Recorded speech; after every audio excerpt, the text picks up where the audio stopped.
right? Anybody can say they'll call themselves a coach. Anybody go out there and do it. They go to some class, some idiot teaches them 3 skills. They've never produced the fucking result in their life, and they're a coach. So I feel like I created a bastard industry.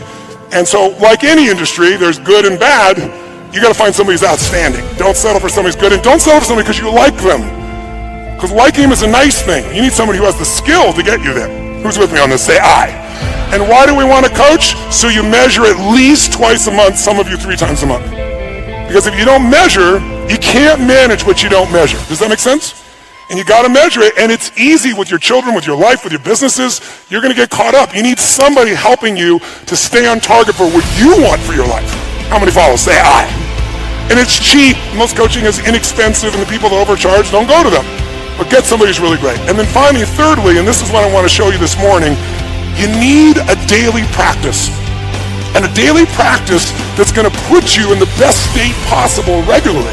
And so there's 2 parts of the daily practice. One is you want to feed your mind every day for at least 30 minutes.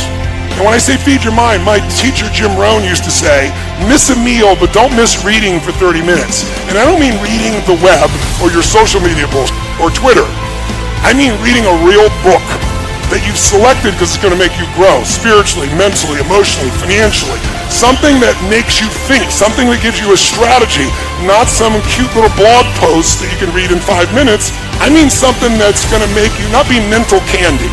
Something that's going to produce a different result. Because our lives are the result of the input. Input a bunch of garbage and get garbage out.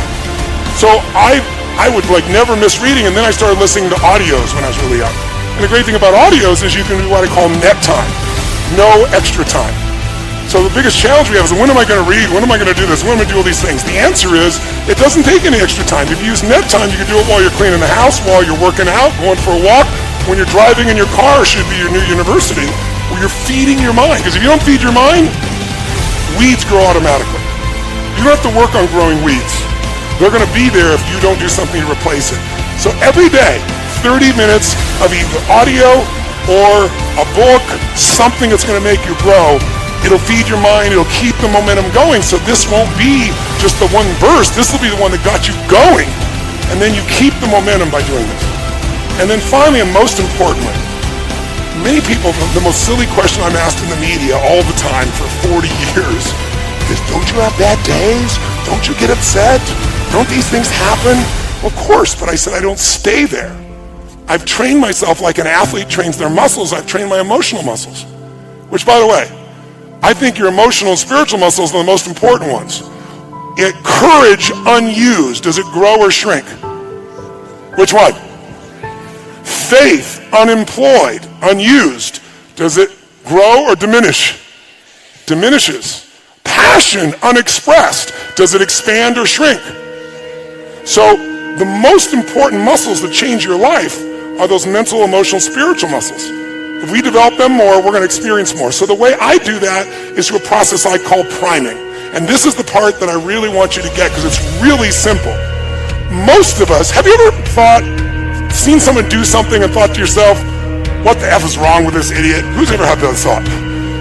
How many of you ever done something yourself and thought, what the F am I doing? Okay? Many times we think we're thinking our own thoughts when we're not. We've been primed by the environment to think a certain way and we don't even realize it. Now, sometimes that's done consciously by marketers or advertisers. That's a simplistic example. But a more powerful example is what happens in your daily life. So let me give you a couple examples so you become aware of the power of priming, and then I want to show you how you can consciously prime your own mind and body and emotion so you naturally go where you want to go as opposed to hoping you go there. So some of the studies on priming have shown that what you think are your thoughts actually got there because something in the environment that you're no longer noticing. So an example of this would be, they did a study and they took 2 actors and they both approached 100 people each, and the actors were designed to do the exact same thing. They walk up to people, they have the same facial expression, and they'd say, well, you're sitting there, excuse me, could you hold this for me for 1 second while I grab my phone? And they hand you this cup of coffee. And then they reach in their pocket to get their phone for 2 seconds, they put it back real fast, they go, thank you so much, and they take it back. And every time they did it exactly the same way with all the people, 200 people, 100 each. Each person did 100 people, but 50 of those people they gave hot coffee to. 50 of the people they gave iced coffee to. Now listen to this. This is mind-boggling. After 35 to 45 minutes roughly, a person walks by outdoors or at the mall, wherever they did this. They have a checkboard, a clipboard, and they go, excuse me, we'll give you $20 if you'll give us 3 minutes of your time to read these 3 paragraphs and answer 2 questions. 95% of people do it. $20, 3 minutes, I'll do it. And they read these 3 paragraphs, which is this story about this main protagonist. And then the 2 questions are, tell us what's the first emotion that you link to the main character, and what's the second one? Those are the 2 questions. When they do this with people they handed hot coffee to, 80% of the people, 81% to be exact, roughly 81, say that the person they read the story about is generous and warm. Sometimes they add the word loving, but generous and warm is always there. The people who had the exact same presentation 34 or 40 minutes earlier who were given iced coffee, 80%, there's a 1% difference, which is statistically irrelevant. 80% of them say the person is cold and uncaring. And the only difference is 35 or 40 minutes earlier, somebody handed you a hot or cold cup of coffee. That's wild, isn't it? I think failure is the highway to success, and I know that sounds like a platitude, but society or people teach us, right? They say, oh, if you fail and feel uncomfortable, you've done something wrong. And what I try to do in all of my books and my presentations and my tweets is you cannot get to the mountaintop without taking a few missteps. And so a business that wants to win, you have to outfail your competition. And as human beings, failure is not a bad thing. Ask yourself, what's the opportunity from the failure, and get in the game, because when you get to the last hour of your last day, it will not be the failures you regret, it'll be all the risks you didn't take. All human experience is generated from within. Is that so? All human experience is generated from within. So at any time, if you feel happy or unhappy, miserable, joyful, ecstatic, in a state of agony, doesn't matter what happens. What is your experience, pleasantness or unpleasantness? Just to know that it's happening from within, and it can only happen from within. You can either take external stimuli or you can create your own stimuli, but essentially it happens from within. This one thing, if it is not grasped, when you feel miserable, if you think it's this one, you're gone. The keyboard is here, but you're punching the wall. It's not going to work. This one basic fundamental thing is something that almost 90% of the humanity is always doing it wrong. Whenever they feel miserable, they think it must be this one or that one or that one or that one. Now, all human experience is generated from within. If something is feeling unpleasant, first thing is to look at this. What am I doing wrong with this? Am I eating wrong? Am I sleeping wrong? Am I sitting wrong? Am I breathing wrong? Is my heart beating wrong? Something. My very chemistry is wrong. Something is wrong with this, not with that. So the moment you think by kicking the wall you can fix this one, then you made a fundamental mistake. The harder you try, the further away from it you go. The first thing is to bring balance. Once there is balance, then you can build a tower on top of this. If there is no balance, whatever you build will only lead to more trouble. The more basic you are, the better it is. So this is what a whole lot of humanity is seeking, somehow to remain basic. Because if you build something, it feels terrible when there is no fundamental balance. Anything standing up without balance is a big problem.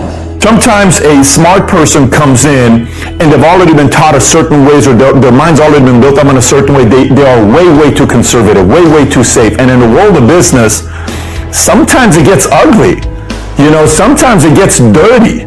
sometimes there's some risks you got to take. You just got to take, and it's not conventional risk. It's not conventional thing that I'm supposed to be doing this. No, you can't. You know, there's sometimes that you got to do some stuff that you can't read in any book or any videos on valuetainment. Literally, there are certain things in business that's like, what do I do in a situation like this? I'm working on a book right now. I'm flying over to New York to talk to a handful of major publishers because they want me to publish this book that has to do with specifically on how to process issues. Once we learn how to process issues, but still, if you're too conservative, you're going to be toast on the world of business. There's going to be times in business that you have to do certain things that no one's going to think about. But smart people typically just go by the rule is what they follow. Not laws, not regulations, rule. It's a different story. They're afraid of breaking rules sometimes, conservative people. You're not a procrastinator. You have a habit of procrastinating. Big difference. Because if it's a habit, I can teach you to use science to break it. You see, all habits have three parts. There's a trigger, and in the case of procrastination, the trigger is always stress. Then there's a pattern you repeat, and in the case of procrastination, it is to avoid doing something. And then there's a reward. You get a little stress relief. The only way to break a habit, you guys, is not to deal with the triggers. You're never going to get rid of the stress in your life. But you can 100% change your pattern of avoiding work. So next time that you're in a situation where you feel yourself hesitate, you spent way too much time checking out the highlights from last night's scores, what you're going to do is you're going to go, oh, I must be stressed out about something. Acknowledge the stress. Then go 5, 4, 3, 2, 1. I want you to count yourself because I want you to interrupt the habit that's stored here, and I want you to awaken your prefrontal cortex.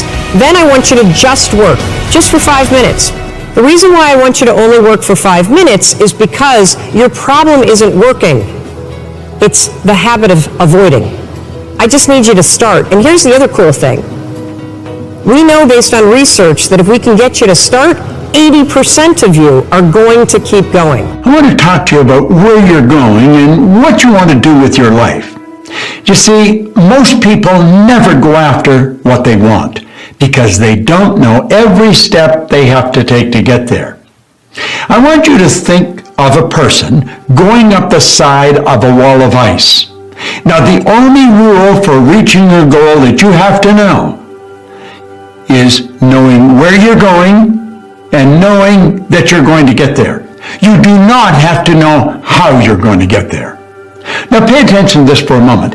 Imagine the climber has all his equipment. He's got his crampons, he's got his climbing rope, his hardware, his ice axes. How does he get to the top? He's standing on the ground and he's looking at maybe 100-foot vertical wall of ice. He looks up and he has absolutely no idea the path that he's going to take. He just sees himself at the top. He reaches up and he puts one pick in, and then another pick. Then he raises one foot and then the other. Now he's not standing on the ground any longer. He's suspended on the wall on a vertical wall of ice that goes up for 100 feet. He adapts to the changes that is taking place in his environment. And then and only then does he see the next step. And he moves this pick, then this pick, then this foot, then this foot. Now, that's how he gets to the top, a step at a time. And that's how you're going to get to your goal. You just have to know the first step to take. And when you take that step, you're going to find that your conditions, your circumstance, and environment will change. Then you see how you have to make the next step. It's a matter of adapting all the time. You only have to know two things. You have to know where you're going, and you have to know that you're going to get there. You've got to see it in your mind. Now, this is the beautiful scenario. This is what it's all about. Save that in your mind and think of it often. Think. Every time you think of your goal and you're trying to figure out how you're going to do it, think of that vertical wall of ice. What's the next step? That's all you really have to know. One step at a time. And you'll get to wherever you're going. That's how Hillary got to the top of Mount Everest. And by the way, every single time you escape pressure and you say, well, the next time that happens, I'm not going to run. No, that's not how this thing works. Your memory remembers the last 3-4 times how you handled pressure. And it just reacts to the same way you've been doing. your entire life. So if you say, well, this didn't work out, I'm going to go to the next thing, you're going to do the same thing again and again and again and again. Pressure sucks. Being tested sucks. There's nothing about it when you're in it that's exciting. Nothing about it that's exciting when you're in it. But there's a lot of great things about it when you come out of it. There's a lot of exciting things about it when you leave it. And all of a sudden you're looking at victories taking place. So moving forward, you want to build toughness? You want to be known somebody that gets things done and you're not soft? The next time you're going to say you're going to do something, do it. The next time you're in a pressure type situation where it sucks and you have the ability to lose and be embarrassed, tolerate the pain a little longer. Go a little longer. What's yours? How will you serve the world? What do they need that your talent can provide? That's all you have to figure out. As someone who's done what you're about to go and do, I can tell you from experience, the effect you have on others is the most valuable currency there is. Everything you gain in life will rot and fall apart, and all that will be left of you is what was in your heart. The only one I hadn't freed was myself, and that's when my search for identity deepened. I wondered who I'd be without my fame. Who would I be if I said things that people didn't want to hear? Or if I defied their expectations of me? And that peace that we're after, lies somewhere beyond personality, beyond the perception of others, beyond invention and disguise, even beyond effort itself. Do more. Let me explain what I mean by do more.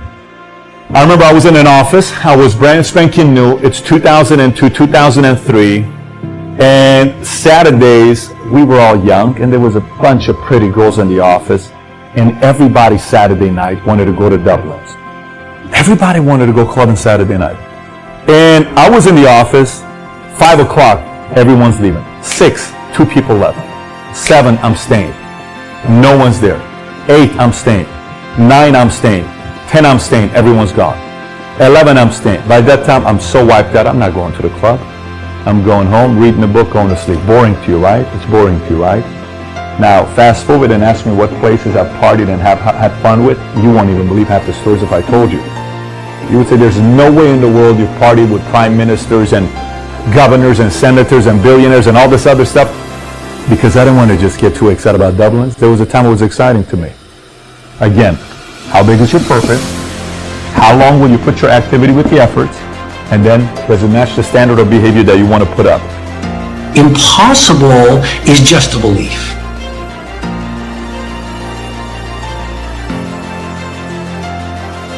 The impossible is a belief that the world has taught to you, and the job of a leader without a title and the job of an A player is really starting to look at your thinking, look at your core beliefs, journal about them, reflect on them, meditate on them, so you start to say, oh, these are just the programs that my parents and teachers and society have taught me, and this is not who I am.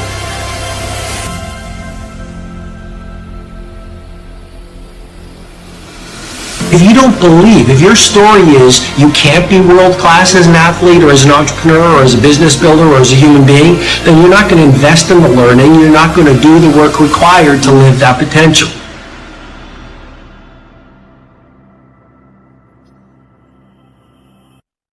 It's not the most talented who wins, it's the one who capitalizes on their talents and their gifts to the fullest.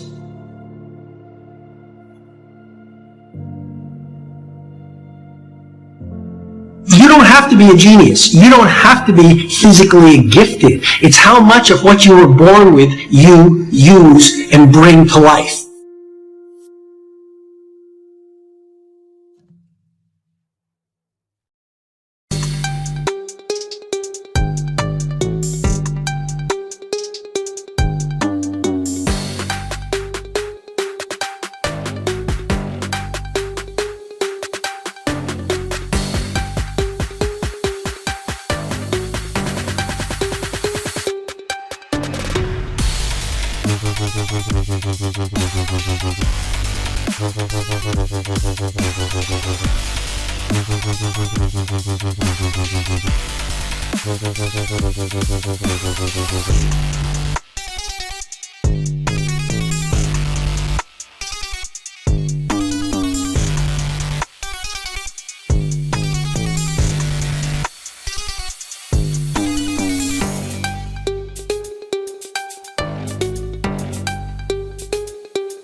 Thank